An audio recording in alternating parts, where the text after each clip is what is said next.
Hoş gördük. Aziz dostlar, Ayvazoğlu TV efirdədir. Sizinle mən Şahəddin Elxan Bayraoğlu. Deyir, bir ildə soğuşub getdi ömürdən. Demirəm, tək sevinç qopardı getdi.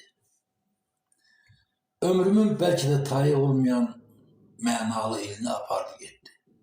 Bəli, biz bir ildə, yəni mənasız bir ildə itirdik dostlar. Yəni o mənada ki, il o zaman mənalı olur ki, sen onu yaşayırsan.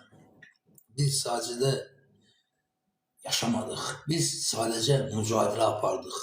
Yəni o mücadilədən sağ çıxıb 2026-cı ilə qədəm qoya bildik. Bir ildir görüşmürük dostlar.